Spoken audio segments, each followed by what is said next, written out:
of this, you can't shoot. No weakness. What you mean with like private phone? What you talking about? No, I'm talking about like back in the days when. It's a private conversation. Back, yeah, remember I had him on the phone, he was crying.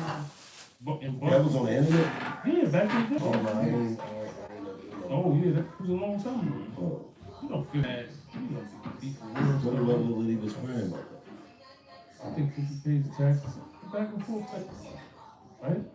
Like crying like, man, I put you in me type. Sorry, you don't know, or you don't remember that? No, sorry. Yeah, he was like, I'm sorry. I'm thinking it's a private conversation that you break into the internet, so I'm like. No, it was something that was out years ago. Oh, I thought y'all probably don't remember it because, you know, I'm a part of the group. So yeah. I know a lot of the history. But Buck was on the phone, 50 recorded.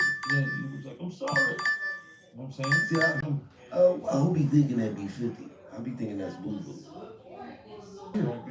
I told 50. I said 50's when I was in Shreveport. Yeah, 50 you said what I told what I said. I said 50 is a good Boo Boo. Nah, but I think in this game when you show your teeth too much, I think they try to get over on you. I think they realize that a long time. They try to study as much as set you up. All kinds of shit. That's how it is. I'm not saying everybody, but I'm saying in general. How was the G-Unit? How many people? I knew how many artists it was. But how many people was running the label with y'all? Like how many staff members y'all had? Because it seemed y'all was small. I mean, we had rest in peace, Chris Lady. We had Chris Lady, so that's why we always say we were spoiled because we had Violator and we had G-Unit. So we had a stage unit and we had Chris Lady. Chris Lady and Mike Lady and all of them. They knew what they was doing. They was geniuses. In. So think about it. So think about all the success that came out of Violator, right? Yeah. So you look at Chris Lady, you had Chris Lady, Mike Lady, you had Mona Scott, Love and Hip Hop. You had Claudine that was working with LL. You had James Cruz, he was working with Diddy. 50 always wild on James Cruz, so he always wild on that. You had James Cruz that was working with. They got going out there. Working with. So for me, my good old days was we had G-Unit and we had Lady. See, the respect I think Fifth had for Murder was, even though Murder didn't sound back in the day, I don't know. Who he went with? Who was they? I don't know. I think he thought 50 Cent at that time. He thought he was 50 Cent. I'm not gonna lie. You know, man. Look, I ain't gonna fuck up. You know what? I had a meeting, right? I had a meeting with Chris Lighty. I met with Chris Lighty because Chris Lighty was me at the time, and he put us up there. I didn't have no idea 50 was gonna be at the meeting, and 50 just walks in the meeting as I'm there with I'm in there with Chris Lighty. The Fifth just walking to me. Yeah, we gotta take it real quick. Yeah, definitely doing number 2. Bring the double blood toilet paper. The spray. The Fifth walking to me when I'm just like, what's up? You looking for a record deal? Chris Lighty not even in the room. You like, huh? Like, you looking for a record deal? Well, we a little standoffish because I used to be saying things about him in the music. You know, I was just on my so you didn't know if he was on. I didn't know if it was you're probably trying to sign me and do some shit. I really was thinking, I'm like, man, Fifth wants some shit. So he walking to me and I'm a little defensive. So he just did kicking it, and then Chris Lighty walking like, oh man, the bad guys done met. And the Fifth like, man, your man don't get it. And there was a question Fifth said, yeah, we was in there talking. He was like, who you think Jay-Z coming again? I'm like, man, he was like, yeah, we think Jay coming. Yeah, we think Jay coming. I'm mad defensive, like, yeah, we think Jay coming. So then it's a question. He said, yo, what y'all think y'all gonna sell? If you was to drop a project right now, what you think you gonna sell? Me and my, like, what? First week, I'm gonna go, what? That's how we felt at the time, because we got Hot 97 playing out. We buzzing, we popping at this time. You can't tell us nothing. Labels hollering at us to sign us. And we're like, yeah, we think we'll go platinum first week. And Fifth had, he was. And Fifth had, he was looking like, oh, okay. He was tripping. And he said that's what made him not do the deal. Look, he felt like, you know what, because I looked at that time, no matter what I do for you, no matter what I do for you and you, y'all gonna think that it was gonna happen anyway. Because of the way you have a star. You know what I'm saying? So it was like, what? Now I still got 6 figures out of Jay now. I got 6 figures out of Jay. I'm not gonna sit here in front like I ain't get no a good check out of Jay. But did he do anything besides giving niggas a brand? ain't do nothing. We was going to Dubai for rap groups knew what Dubai was. Okay. What was you talking about? Your average rapper ain't even been to Dubai. We was doing that. What's the hotel? The bird look like a cell. Yes. Tennis macaron played on. We was doing that in 04, 05. Going in the cell, Nelson Mandela was in. You gotta understand how big G Unit is, not only for New York City, but one of the biggest groups in the world. Let's keep it real. Chris Lighty was Look, we had Eminem. Wait. Because Eminem was a white boy. He was mad. Like Benzino. 20 years later, Benzino, the Source magazine, we took empires down when we battled Ja Rule, semi-automatic gunfight. We did that in the day in Eminem's studio. We had Dr. That was a dream come true. And we ain't with no rappers, no Diddy parties, no friends. What the fuck are you talking about? Man, no rapper Why you friends. talking to me I'm like stuck that? telling this nut ass thing. Not you, baby. No friends. Look at this shit. I'm Not like, you, Gilly. damn, I ain't do nothing. I just asked you about the parties. I never went. But Murder with the parties, right? Definitely ain't going. I ain't gonna no fucking Diddy. Hey, let me ask you a question. If you could go back in time Mm-hmm. to that day you was in office, you know what you know now. Would you have won with 50 or would you have won with Jay? You know what? What a I'm woman. not gonna front. okay. I'm not gonna lie, right? And I always tell Fifth this. I say, you know what? Things worked out the way it was supposed to. Because I felt like back then, the way me and my was talk, I felt like we was just. Could we use your house to trial our 24-hour bathroom upgrade system? Doing at that time, and I felt like Yo, Gilly, our energy Yo, at that what's time. 50 and no way he was No, selling he them not records. lying. No, I No way was he selling 11 million. No, he right. None of them. Not even Jay. You couldn't No tell nigga me, in New York I City. wasn't a 50 Cent coming out of He thought he was gonna sell at it. that time, no, I don't think it was them. It was too cocky. I think it So, was. let me ask you a I'm question. the So, nigga what that did would you go say in a about couple of 50? weeks being. Tell me you all right. What did you say I about said stuff 50? about like he had said New York. I was just saying whatever at the time. Yeah, I know. Like I was just saying. It was like how I do the wrap ups now. Yeah. I've been. And people don't know. I've been pop and going crazy like that. That's why Chris Lighty fucking me. Chris Lighty knew I said things about 50. He told 50, yo, you were like. The first thing 50 said, right, when he walked in the meeting is, yeah, tell you, what's up? I heard that like what you said about me. But you know what he said? You ain't got no personal beef with me. If you did the same I did. Right. Me coming in the game, talking about all he said that's the same that I did. Wow. And that's why he it's so much It's lonely at the remind top. me of know what I'm Killing saying? So it's lonely at the top. I think it worked out. Teenagers was killing everything in New York City. Mixtape wise, 50 net. you thought it was 50. It was impossible. Teenagers was killing everything in New York City. Mixtape It was impossible. it was 50. It was I impossible. did. Oh, I thought they was 50, man. So let me ask you Yo, a it was impossible, Wallow. It was impossible. It was like Biggie. That was like when 50 came, Gina came. It was like Biggie came back. It was like some rich. That was Mixtape. Gina. It was I like got Chris Lighty behind me, nigga. like- I got Flex, nigga. I got Chris Lighty behind me, nigga. I got Flex going crazy on my records. Mr. C, God bless. Everybody going crazy. Murder. Everybody. So let me ask you, Instead of how old going- was you at I that had time? so many labels. I was about, like, I probably was about 25 or some shit like that around Okay, that time. so you were young. 25. I was So, young at the time. okay, Chris Lighty so gave him what, the let me ask you a album. question. So as a young, Murder. Look. I wouldn't, Listen, hold on, I gotta listen ask to this the question. album. Hold on. I gotta ask Chris this question. Lighty, I G-Unit. gotta ask this question. As a young 23, 24, what made you say, I'm Uncle Murder? You know why that name where it came from? Yeah. You know where it really came from? I ain't gonna. At the time, I was on the run for allegedly shooting somebody, right? Mm-hmm. So I was on the run at the time, and I never figured I ran D from Rough Riders because I had told him I heard the locks on Hot 97, and I ran up to D from Rough Riders. Me and my people at the time, and I was allegedly on the run. Like, you gotta do something, right? Ran up to D.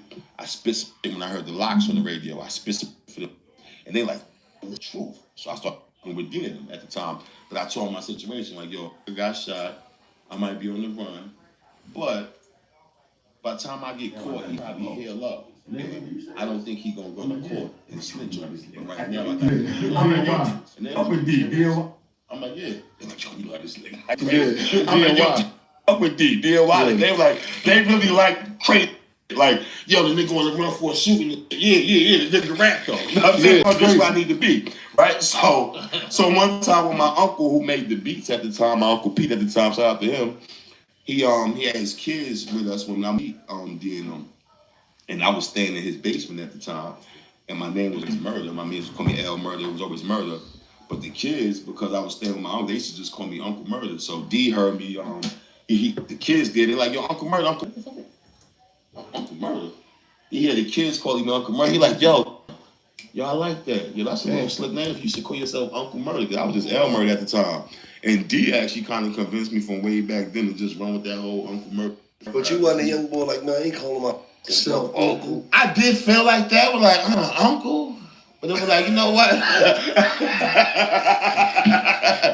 But you know what? Real shit, but Uncle, it just played out. It's like you do that on purpose. I feel like. You never did that to OG. Uncle, auntie. Yo, what up, like, yeah, what up, OG? What you calling my lady auntie for?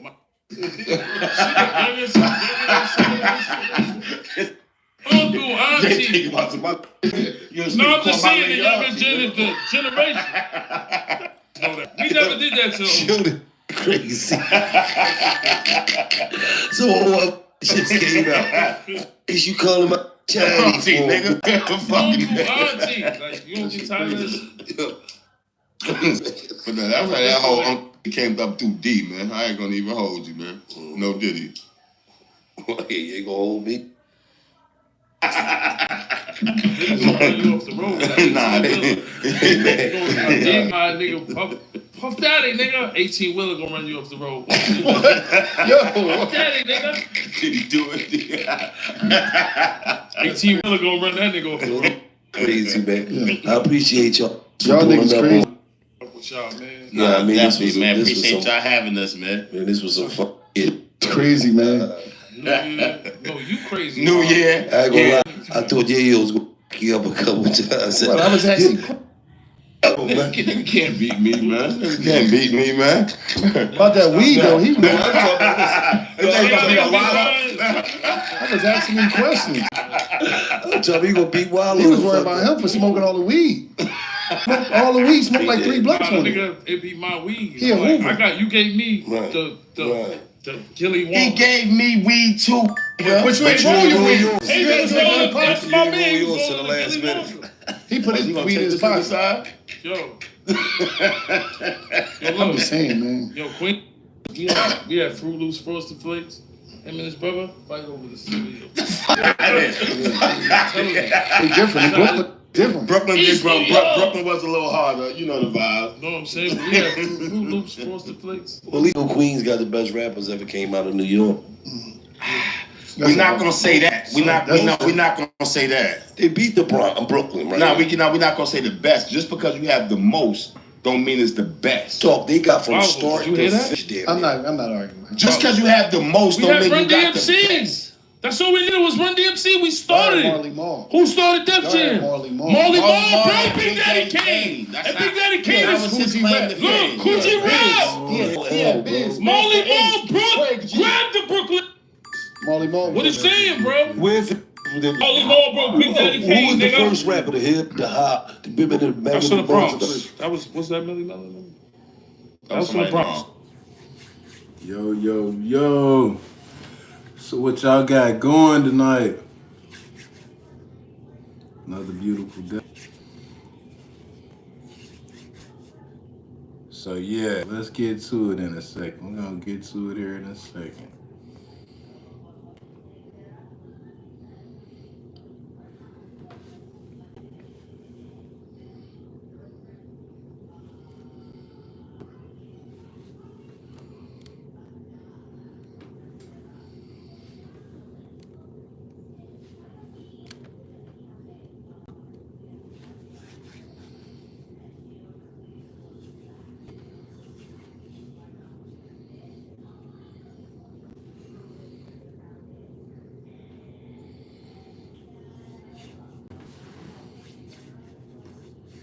Hey, yo. Shout out to the Washington Commanders. I don't know if y'all be into the NFL and that football, Man, they took a hell of a loss. I mean, got a hell of a victory today. Lions took a hell of a loss. Cold game out there. Hey, much respect to the Lions. They've been performing and doing good the last couple of years. It was a hell of a game. So what y'all got going out there? I was talking to some people from Cali, from where the LA fires are. And man, it really feels like, it don't even feel like, when I look at the videos, it's like they decimated the whole town. I guess they plan on, word that I heard on the YouTube streets, you feel me? They plan on doing away with LA. They letting the fires burn so they can buy back the land for cheap prices. Part of the land in LA not having a fire insurance, which just went into effect like 3 months ago. The insurance companies stopped insuring on fire for LA and California, which, you know, that's suspect. Then they had the water diverted to the Pacific Ocean that could have been used, like millions of gallons been used to put out fires that had been diverted to the Pacific Ocean for whatever reason. I seen earlier that Donald Trump had put in effect some type of order where that water is going to be immediately able to put out fires from, you know, from today in the future, whatever. And the city wasn't prepared. I mean, I don't think you could ever be prepared for that type of natural disaster.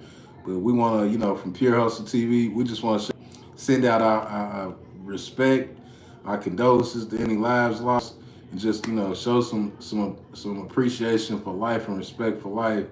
So if y'all got any kind of way y'all want to support the people in LA with the fires after the fires, y'all go for it. I'm not gonna tell you that I have a platform that's doing that. I wish we could. Definitely, man. Just want people to realize life is bigger than what we're making it. So when you complaining, there's somebody out there that literally lost everything. You gotta be thankful. Show some appreciation.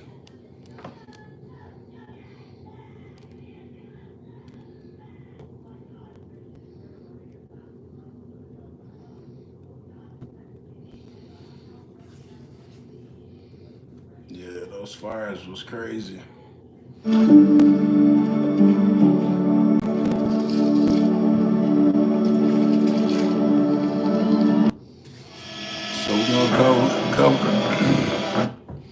we're gonna check out some of the fires and cover some of the LA fires. Man, love yourself and love the people around you. Be thankful for life and everything in it. Respect life. You know, we're living in fragile times.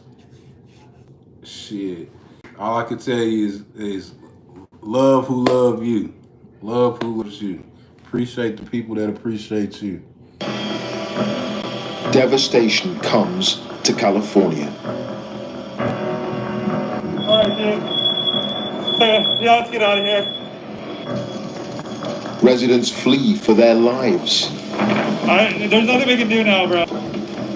We had everything, like the sentimental things, like my mom passed away. I had only a few things of hers left. All the stuff that's here is replaceable. People are not. So having the family is the most important thing. Homes are destroyed on an unprecedented scale. People would normally be driving up and down here with surfboards on top of their cars, ready to enjoy a day at the beach. But right now, it just looks like some sort of apocalypse. Firefighters struggle to hold back the flames. All 29 fire departments in our county are not prepared for this type of widespread disaster. But how did it happen? And why did the fires spread so quickly?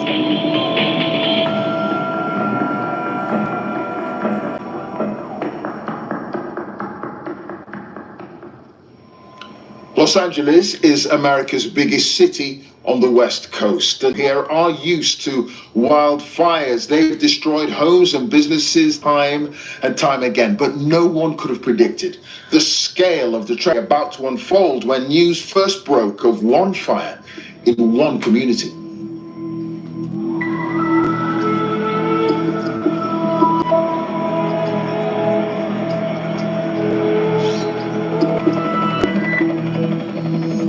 You can see they are dropping water. There you go. You can see it happen right there. And there are some hand crews on the ground. Would you mind talking to us for a second? Okay, what's your name? Charles. Charles, have you been evacuated from the area or not yet? Not yet, and we have seen that before. So nothing new to us for the last 32 years that I've been here. Hours, things are getting serious. Residents can scarcely believe their eyes. Fires were this close to the cars. People left their cars on Palisades Drive. Yeah. Burning up the hillside, palm trees, everything going. What happened? There's a lot of fire there. That's why the people coming. We leave the car. They said to get out of your car? Okay. It's just so sad. And I feel for everyone that's lost property and fires. I've never been this close. Driving down the canyon was really very shattering. Huge smoke plumes seen rising above the Pacific Palisades area of the city, and residents issued with an evacuation order. Please take this wind emergency very seriously. As you heard from the speakers before me, this is something that is going to get worse throughout the night, so we all have to look out for each other. The fire broke around 10:30 in the morning in the Pacific Palisades neighborhood. It's an upscale area between Santa Monica and Malibu, home to famous residents. Sitting here and waiting to find out whether we're going to be evacuated or not it's like the time can't go by any slower. Yes, baby, come here, Baba. So instead we decided to pass the time by putting together bags of clothes for our friends who have lost everything. I have never seen flames from my house like this, ever. This is insanity. I hope everyone is staying safe tonight. Lots of love, lots of prayers. Okay, we found everyone. We're just packing up the car, getting ready to go. It's so big, it's so red. My thoughts and prayers are with everyone tonight. I'm really stop soon. Our community is beyond devastated.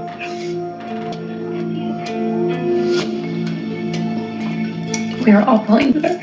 A lot of my friends have lost their home. I'm waiting to see if our home will be there. Right now, it's just a waiting game. Among the buildings threatened, the world-famous Getty Museum with 44,000 artifacts.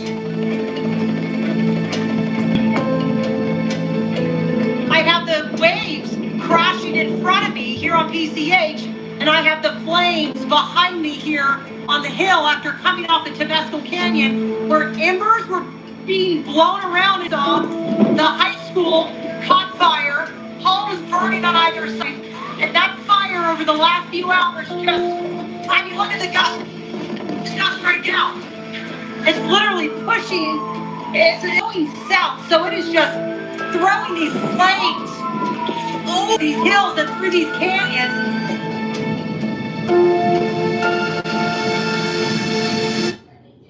One out of every 5 people has an increased risk of heart attack or stroke. How is this possible? Allow us to go back to the beginning and explain. You see, 1 in 5 people has high lipoprotein A, or Lp(a), a low-known cholesterol that increases one's chances of heart attack or stroke, regardless of style or other cholesterol medications. Thankfully, those in clinical research are trying to help. Participants are currently needed for a local study that is exploring a potential way to address this issue. Click to see if you pre-qualify.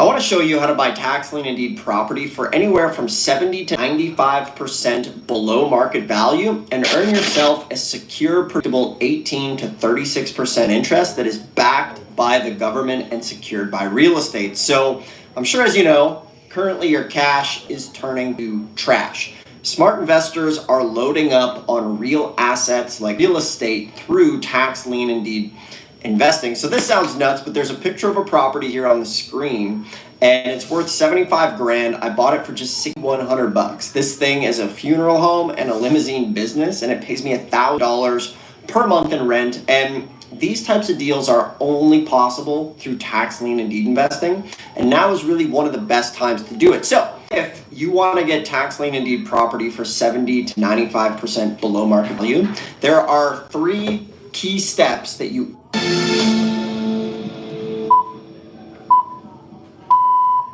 The headlines. 30,000 people have been ordered to evacuate their homes because of a wildfire which is tearing through wealthy suburbs of Los Angeles. It's like a ghost town. Everybody abandoned this place, as you can imagine, and the fires are still smouldering. People would normally be driving up and down here with surfboards on top of their cars, enjoy a day at the beach, but right now it just looks like some sort of apocalypse. There's not enough structure protection in here to really try and save all of these homes. It's really going to be a struggle. This is heartbreaking. I feel for these people, and it's just sad to watch all these homes go up. Just a little antique shop, pizza place. These places have been here forever, ever since I've been alive. I really thought my shop was gone. It's here right now. I don't know if it'll make it or not. There's a lot of who don't have insurance or fire insurance. I know that's difficult in this area, especially if you're in the fire zone, and I feel horrible for them. I tell you, I've been here 47 years. I grew up on this block. The other Altoona fires, and it was nothing like this. Nothing like this. My son, the house before us, on foot. He doesn't have a cell phone or anything like that, so I'm searching for him now. I'm looking for him. We got a phone call from a neighbor saying that our house was on fire, and we knew that there were no fire trucks in the area, so we thought we would come up and see if we could get in the area. Well, I keep going from not crying to now starting to cry again, because I know a lot of these people have lost everything. So it's pretty surreal to see all this. 5 minutes ago, I was sitting in the car by myself, and the tears just came over my face. So, entire history is in the house. We did take all of our family pictures and a few valuable paintings out last night, so, all the stuff that's here is replaceable. People are not, so. Very lucky. So having the family is the most important thing.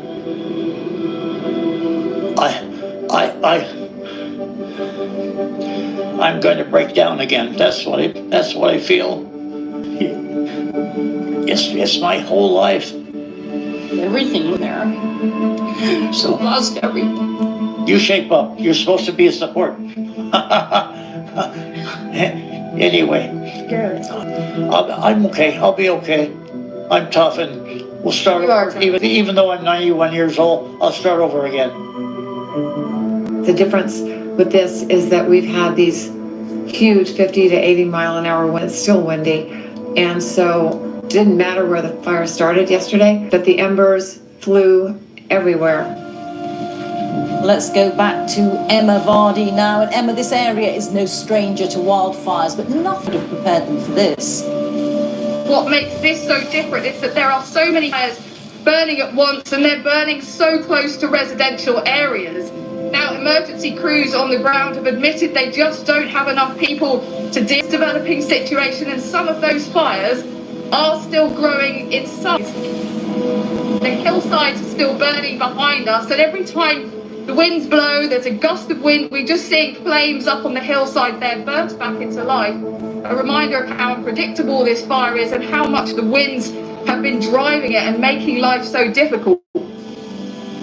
We have also been hearing about some serious injuries to residents who did not evacuate their homes, choosing to stay behind for various reasons to try and protect their homes, or simply leaving it too late. So emergency services are continuing to warn people to take evacuation orders very seriously, because this is a day like Los Angeles not seen before, and it's not even close to being over yet.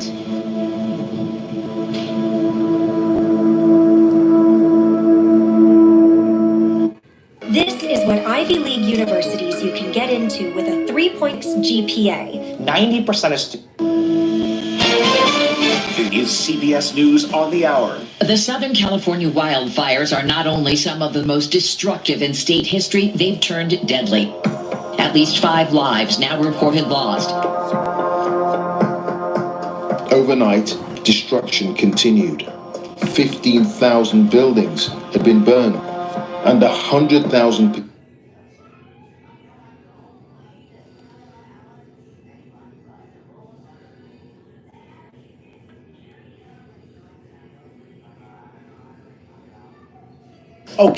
Okay, listen, man, we got the legendary, the YouTube, Big Dog in the house.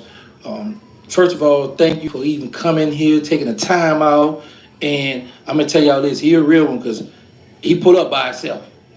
Shout out to Charleston White. Let's get it. Hey, what's up, guys? Man, thank you for coming through, bro. I really appreciate this. Already, man. I appreciate you for having me, man. I appreciate you for having me. This is a pleasure. Facts. Now, let's get into this. What are your thoughts on taking care of the kids, the message for the children? My thoughts on taking care of the kids. It starts when you first conceive the baby. So long before the child gets here, that's the beginning of the process. So meaning every month when you go to the doctor, nigga, if you can, you ain't got to take off work and miss no money. You supposed to be there at the doctor's appointments. How you get your woman while she pregnant. A lot of us, when our girl is pregnant, homie, we cause it undue stress, whether it's arguing, whether it's fighting, some of us cheating on them. We taking and got that community, got it in the community, and bringing whatever bacteria home to the home. Not only that, you transferring spirits, whatever hole you've been sleeping with, whatever different broads you've been sleeping with. So you come back and insert that into your woman, and your baby is what left for the deposits. So the mood of the mother while she's pregnant determines a lot of the temperament of the child. So that's why you got a lot of crybaby kids that just cry for nothing. You got a lot of emotional, needy children when they're born. It's based on what you put the mother through for those 9 months. Then when the baby get here, the baby is familiar with your voice if you've been around. So the baby can hear in the stomach. So I used to talk to the stomach, with talking to the baby through the stomach. I used to read to the belly. So I knew all that played a part, homie. So long before your kid, the environment that the baby is born into has a lot to do with it. Prenatal care, what your woman eating, the vitamins, all of that plays a part.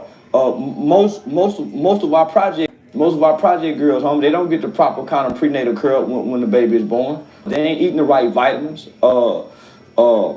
Some women still drinking. You saw that with Krishan Rock now. I used to blow my baby mama charges. I hit the weed in my mouth and I blow the weed in her mouth. So both my babies are weed babies. Came out pretty intelligent. But once the baby get here, that male presence is everything. That's the balance to life. Having a mother and father. So that's why I be hard on them absent daddies. I was a day one daddy, meaning from the time I find out she was pregnant with my baby, been there since the seed been planted. I wanted to have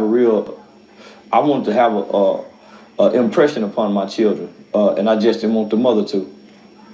Charles, let me ask you, how did you take the news when you knew that you was about to have a child? Because everyone acts different. I was happy. I was happy. Both my children were made out of love. I was happy. I was. If you're looking to sell your car, Carvana will give you a real offer in seconds. You be paid right when they pick. In my 20s. So I think I had Miho, I'm 47 now. I had Miho 25, 26. So I had a fully developed brain. And I had a great support system. between my mother, my sister, my female friends, my godmother, Miss Joanne. So now home, I had a great support system. So I was very happy and proud to become a father. And once I found out it was a boy, nigga stuck his chest out a little bit. Nigga stuck his chest out a little bit. But the birth of my son is what gave me it gave me an exit out the street life. Nigga sold weed, nigga tried to do a little pimping, nigga tried to hustle. But the birth of my son gave me an entry away from wrongdoings. Because my goal was, my aspirations and my desire as a father is I just want to be here. I didn't know nothing about being a good father or a bad. I wanted to be a present father. And I know to be present, number one, I can't go to jail. Number two, when that baby was born, I said, man, I'm willing to be a whole ass for this baby. Cause to leave the streets, homie, to call the police on her, to turn away from her when you feel like he done you wrong. Oh man, that hoe. So I was willing to say, oh man, that nigga blue is a, that nigga turn into a, I'm willing to call the police on her, homie, so I don't have to kill her, so I don't have to do nothing to her, so I can remain in this child's life. I was willing to jump through whatever rings of fire that I would have to jump through as a father to remain present. And that's what I did. Let me ask you, what are your thoughts on gender reveals? Does it help the father like to know so late into the pregnancy what he's gonna have? Yeah, I think gender reveals are good. I didn't never have a kid really wanting a boy or a girl. I just wanted a kid, whether it was a boy or a girl. And some people be disappointed because they having a girl or they having a boy. I understood and I know for a fact that just the birth of a child is a gift. So I was willing to accept the gift. Gender reveals are good. That way when you have the baby showers and all the others, you ain't buying a bunch of girl stuff. And you can prepare ahead of time on what you want to do and what you need to do. So I think gender reveals are good. Both you and Terrence had something to prove at a young age. At what age do you feel like a kid is impressionable versus he's lost? Like he can't be saved. Man, all children can be saved if put in the right environment. So it's kind of like all them dogs that Michael Vick had. Michael Vick had a backyard full of dogs. He had an elaborate dog fighting operation. And all these dogs was trained to fight. And then a lot of them was bred fighting dogs. When them white folk got his ass, they came in and stripped all them dogs and took them out of this environment where all they do is fight, kill, and bite. And they took these dogs and put them in a new environment, which the new environment was way more nurturing. The new environment way more nurturing, love, discipline, structure. Now all these killer fighting dogs at some point transformed and they started sending these dogs out for adoption. So it's the same with the kid. All children have young, impressionable minds. But around about, once they start reaching that adolescent age, they already have a foundation of kind of who they are. So if you don't remove them out of the environment, they become lost. They get lost in the environment. So what ends up happening is you put them in a new environment and you change the belief system. But by the time a kid get 13, 14, 15, you're almost halfway too late if you can't take them out the environment. So that young and impressionable mind, homie, it's easy to influence. It's easy to influence. But boy, you put them in the right kind of environment and you have to tear down that belief system that they done developed.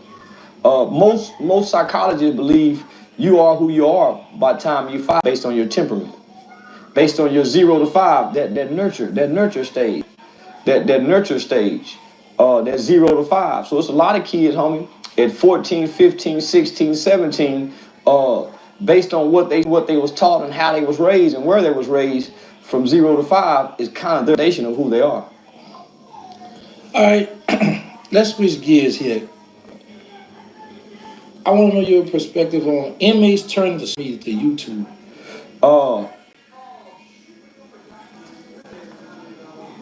I tell everybody, homie, if you've been in prison, and you come home, your best friend is social media. If you know how to articulate and communicate, because however long you spent in prison, that's a journal. Your experiences is a journal by way of you orally saying it. You got experiences. You got stages of your life. You got you like a walking vault of information. Because most people in the free world are fascinated with prison stories. That's why MSNBC Locked Up lasted for so long television. I was glued to it. They damn near made me feel like I missed out on something by not going to prison. So, but an inmate coming home, returning back to a society, he's a walking vault of information, of stories he can tell. He's really a sequence of movies. So if you can talk about what it was like when you first got there, how you evolved through there, what it was like in the middle, what it was like toward the end, man, those are movie scripts. Literally, those are scripts. And so I come to find out them some of the most watched videos on YouTube is guys telling prison stories. When a guy, because you on the YouTube game, you already know this game. When you're trying to explain someone who has been incarcerated, has that incarcerated mentality that they're back to get out here on social media and they tell you that ain't my lane. What do you say to that? Go get in one of them trucks then. Go get your McDonald's job, nigga. Because if you a gang related, this your lane. Sitting up talking, just telling stories.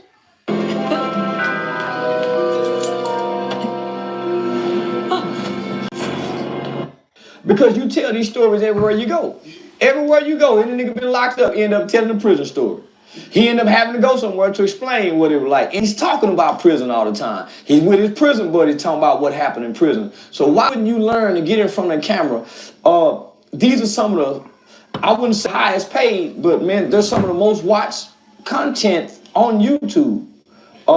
They're some of the most interesting videos that you can find. So if you articulate your life from prison and your transition into the free world, homie, that's 2 years of content you ain't even got to think about. It's funny because they do speak amongst each other all day, but it feels like talking in front of a camera in front of no one is like, it's so hard to do. It's hard to talk to that camera and ain't nobody there. It's hard to sit your phone down and tell a story to this phone and ain't nobody looking at you. Most people want to be stimulated by people looking at them. It's hard to talk to the camera and no one's, but if you have a direction in where you want to go with what you're saying, then it's easy to do. Man, set that motherfucking camera up and talk to it. Man, especially in an early age. If you went in at an early age and you can walk us from the time you went in through your experiences of going out, all you're doing is it's like a docuseries. You're just documenting your experience from I went in at 18, from 18 to 25. Talk about that, from 25 to 30. So if you can document every 2 years and articulate it, it's the communication that the struggle with. Yeah, you can be interviewed, but hard to just talk to the camera. You really don't have an audience yet. Okay, let me ask you this. How did you come about, and what are your thoughts on when you catch up with a predator on you? Yeah, man. That was some weird. Man, my thoughts on it is because it's a predominantly committed. Not that all people don't do it, but for the most part, when you look at the FBI statistics, more white men are convicted of sex crime, child predator crime, and things of that nature. So first thing I noticed that everybody we ran up on was white. And not only were they white, we was doing an affluent area. We wasn't going down off in the ghetto catching predators, which I know the predators lurk in the ghetto, but it be them uncles and, the cousins and mama's boyfriend. But I think there should be more, I think there should be harsher laws and harsher punishment for child predators. they normally get probation. Yeah, they normally get probation. They normally, you've never heard about a child predator getting 40 years like the doughboy, like a drug trafficker. They get a lighter sentence, homie, than a non-violent drug trafficker. So I always thought that was strange and weird. And let me just say this. There's a movie, is it Sound Freedom? Or one of them, but it's about a Homeland Security agent who rescued children out of child sex trafficking. And this movie was in the movie theater. Nobody from Hollywood, nobody promoted this movie. I went to the movie theater to see it. And at the end of this movie, it gave the statistics on child sex trafficking. They said in the world, child sex trafficking have certain guns and drug sales. That speaks volumes. But homie, you don't never hear about these guys being severely and punished like they do a nigga that's selling drugs. You were doing the you were catching the predator. Was that with Aiden Ross or? Yeah, Aiden Ross and Vitality. Yeah, and of course, and the police never arrested not one of them. Yeah, nobody got arrested. Nobody got arrested. Yeah, did you know, even you approaching the situation, did you know how he's gonna react upon seeing what? Well, I thought this was, I'm thinking this ain't real. Cause you see it online, man. This shit ain't real.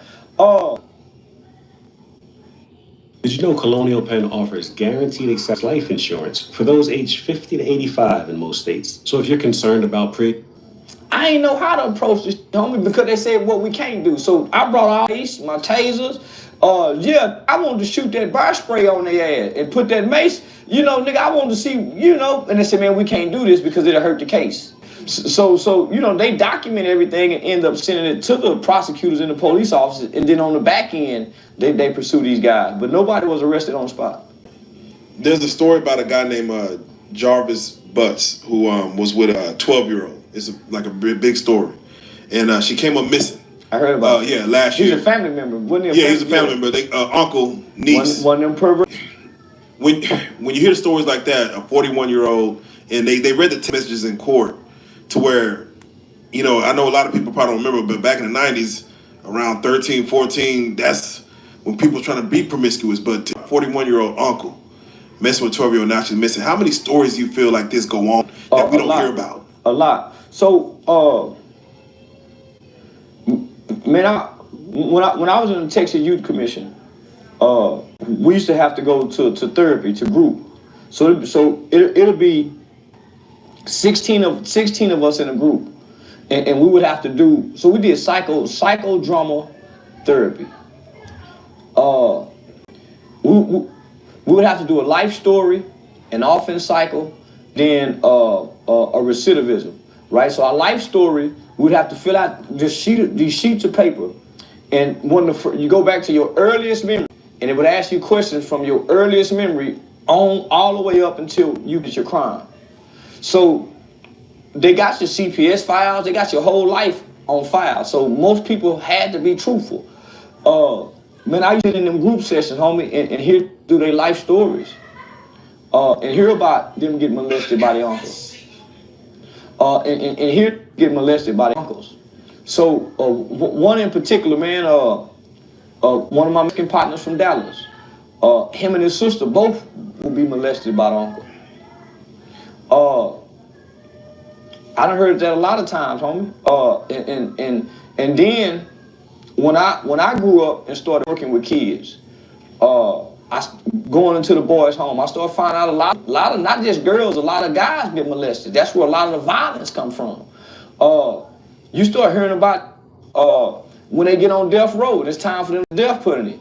And when they start trying to use mitigating factors, so you start realizing, homie, this is almost common. Yeah, this is almost common, homie, in our society. It's just unspoken of. So a lot of, when I was in the 8th grade,